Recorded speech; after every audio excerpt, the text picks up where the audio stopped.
మిమ్మల్ని పోషించడం మా వల్ల కాదత్తయ్య. ఒకటి చావనన్న చావండి, లేదా బయటకైనా వెళ్ళండి. మిమ్మల్ని వదిలేసి ఎక్కడికి వెళ్ళాలమ్మా? నేను అసలు నా కొడుకుని వదిలిపెట్టి నేను ఎక్కడికి వెళ్ళాలమ్మా?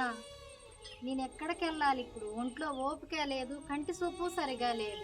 నన్ను బయటికి పంపిస్తే నేను ఎట్లా బ్రతికేదమ్మా? బ్రతకపోతే చావండి. ఇంట్లో నుండి అత్తామామల్ని తరిమేసి హ్యాపీగా బతికే వాళ్ళని నేను ఎంతో మందిని చూశాను. అత్తయ్య, మీకోసం పండ్లు తెచ్చా, మీరు ఆరోగ్యంగా ఉండాలి. ఆగండి, నేను జ్యూస్ చేసి తీసుకొస్తా. పెద్దమ్మ, మొన్నటిదాకా సామంది ఇప్పుడేంది ఇంత ప్రేమ చూపిస్తుంది? ఈ రోజు నాకు పింఛన్ వచ్చే రోజమ్మా. ఈ డబ్బుల కోసమేనమ్మా నా కోడలు ఇవన్నీ చేస్తుంది. ఇవన్నీ తెలిసి కూడా ఇంత ప్రేమ చూపిస్తున్నావు ఏంటి పెద్దమ్మ? నా కొడుకు కోడలు కదమ్మా, అందుకే కఠినంగా ఉండలేకపోతుంది. మా లాంటి ముసలి వాళ్ళు కోరుకునేది ఏంటో తెలుసా అమ్మా?